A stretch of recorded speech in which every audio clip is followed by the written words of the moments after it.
पर आए अपना टाइम निकाल कर। मैं आपको इंट्रोड्यूस करता हूँ डॉक्टर गौरव त्यागी, जो हमारे वरिष्ठ चिकित्सक हैं न्यूरो सर्जरी में। और ये एक मशीन हमारे ज़ेपेक्स आई है, जो कि न्यूरो सर्जरी के लिए फर्स्ट मशीन है साउथ एशिया में, जो अपोलो दिल्ली में इंस्टॉल हुई है। इसके क्या क्या फ़ायदे हैं और किस तरीके से ये काम करती है, ये इसके बारे में डॉक्टर साहब बताएंगे।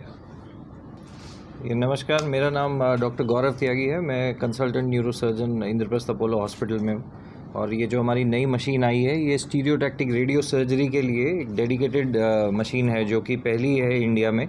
इससे पहले गामा नाइफ मशीन एक स्टीरियोटैक्टिक रेडियो सर्जरी के लिए यूज़ होती थी, जो कि हमारे सारे सेंट्रल गवर्नमेंट के इंस्टीट्यूट्स हैं, गवर्नमेंट हॉस्पिटल्स, उनके पास में 5 गामा नाइफ्स हैं अभी हिंदुस्तान में। और ये ज़ैप जो है, ये पहली मशीन है।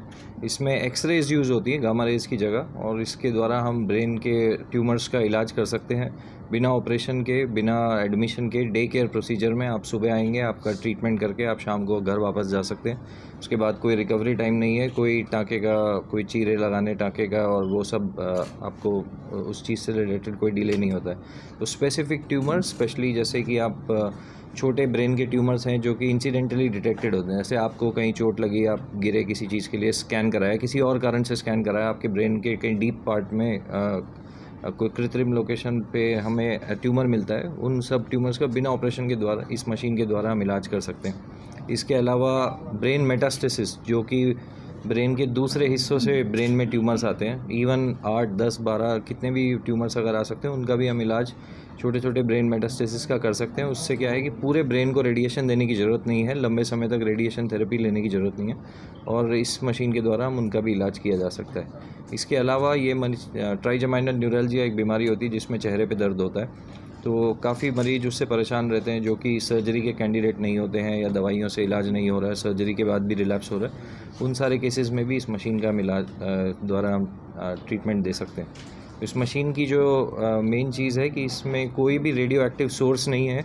जैसे गामा नाइफ में कोबाल्ट यूज़ होता है रेडियो एक्टिव, तो इस मशीन में वो नहीं है। तो उसके लिए आपको एक नया अलग से बंकर बनाने की ज़रूरत नहीं है। ये मशीन हमारे हॉस्पिटल के लॉबी में लगी हुई है और ये कम्प्लीटली सेल्फ शील्डेड है। तो जब पेशेंट एक बार ट्रीटमेंट के दौरान, हमारा टेक्नीशियन उसी कमरे में बैठता है, पेशेंट के रिलेटिव चाहें तो वो भी वहाँ बैठ सकते हैं। तो उसमें बाहर रेडिएशन लीक होना और आसपास में किसी को रेडिएशन आना या बाकी शरीर के दूसरे हिस्सों पे रेडिएशन आने के चांसेस बहुत ज़्यादा कम हो जाते हैं। तो एक काफ़ी वर्सेटाइल मशीन है, एक बड़ा स्पेक्ट्रम ऑफ ट्यूमर्स है जिसका हम इलाज इसके द्वारा कर सकते हैं। और ये अभी इंद्रप्रस्थ अपोलो में हमारे पास इस समय अवेलेबल है, और उसके लिए हम आपके पास हैं।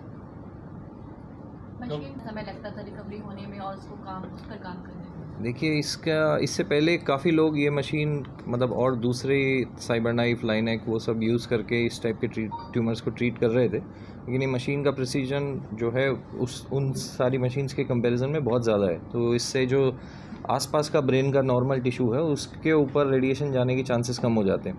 तो सिर्फ हम ट्यूमर को ही टारगेट कर सकते हैं और वो कर सकते हैं। और ऑब्वियसली अगर आप 3 सेंटीमीटर का ब्रेन में ट्यूमर है और उसके लिए आप ऑपरेशन कराएं वर्सेस आप ये डे केयर प्रोसीजर करें, तो ऑपरेशन की रिकवरी, उसके बाद आपका ऑपरेशन के दौरान कुछ कॉम्प्लिकेशन होने का रिस्क रहता है या ऑपरेशन, तो वो सब काफ़ी कम हो जाता है।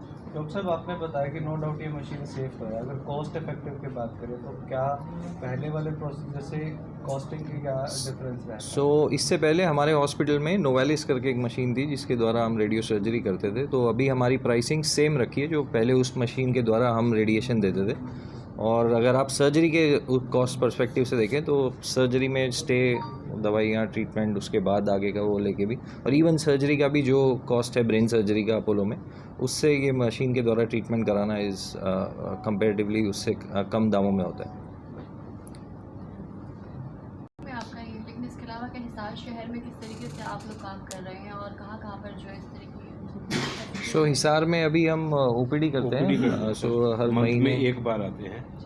बर्मन हॉस्पिटल है एक, वहाँ पर आते हैं मंथ में एक बार, every 4th Saturday of the month. तो वहाँ पर जो भी इस तरीके के पेशेंट होते हैं उनको हम वहाँ देख लेते हैं। फिर वो जाएंगे तो दिल्ली ही इलाज कराने, लेकिन यहाँ पर हम ओपीडी बेसिस पे काम करते हैं। एज अ डॉक्टर अभी तक ऐसे कितने केसेस हैं जो आप लोग देख चुके हैं?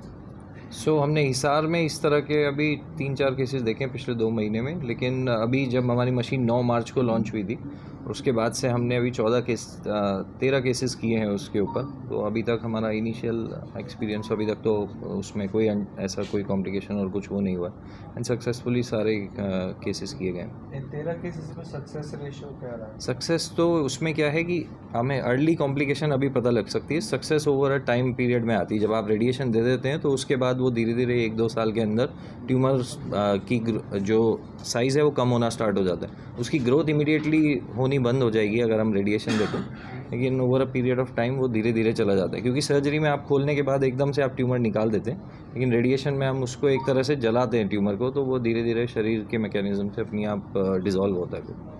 समय कितना लगता है इलाज में? समय 30 मिनट से 1.5 घंटा तक लग सकता है, डिपेंडिंग कि ट्यूमर का साइज़ कितना बड़ा है, कितनी रेडिएशन की डोज उसमें दी जा रही है और उसके आसपास के सराउंडिंग टिश्यूज़ में हम कितना बचाना चाहते हैं उसके हिसाब से।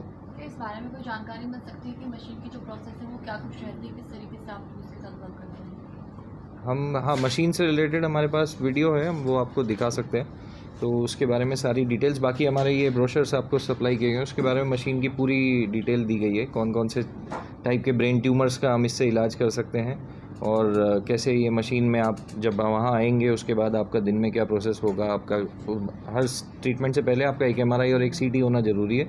उन दोनों को फ्यूज़ करके we make sure that the precision is very high. उन दोनों के हिसाब से उन दोनों मशीन ऑटोमेटिकली वो ट्यूमर के डिसाइड कर लेती है और सिर्फ उन्हीं एरियाज़ में रेडिएशन जाता है। खर्चा कितना पड़ता है?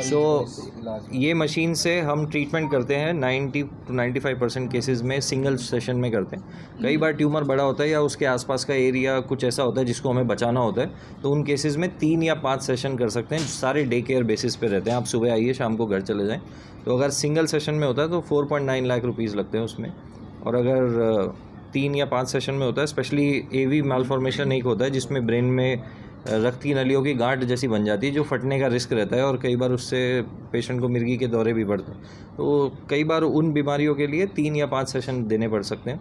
उन केसेस में 5.5-6.5 लाख वो लगता है 3 और 5 सेशन के हिसाब से। सिंगल सेशन के लिए 4,90,000 रुपये। ट्यूमर किस अलग अलग स्टेजेस होती हैं? हाँ, तो क्या ये किसी स्पेसिफिक स्टेज के लिए या सभी स्टेज? जो ब्रेन के प्राइमरी ट्यूमर होता है उसको ग्लायोमा बोलते हैं, जो one of the commonest tumour है, उसका प्राइमरी इलाज इस मशीन से नहीं किया जाता है। उसी की 4 स्टेज होती हैं, 1, 2, 3, 4, तो उसमें प्राइमरी ये यूज़ नहीं करते हैं। अगर उसमें कभी रिकरेंस होता है और कुछ स्पेसिफिक कोई छोटी जगह पे होता है तो ये मशीन यूज़ की जाती है। इसके अलावा बिनाइन ट्यूमर्स हैं ब्रेन के, जैसे कि वेस्टिबुलर श्वानोमा, ब्रेन में मेनिंजियोमा, या हमारा जो पिट्यूटरी ग्लैंड होता है जो आंखों की नसों के काफ़ी पास में रहता है, पिट्यूटरी एडिनोमा उसको बोलते हैं। ये सारे बिनाइन ट्यूमर्स हैं जिनके लिए ऑपरेशन ही करना पड़ता है, तो उन केसेस में इस मशीन के द्वारा काम किया जा सकता है।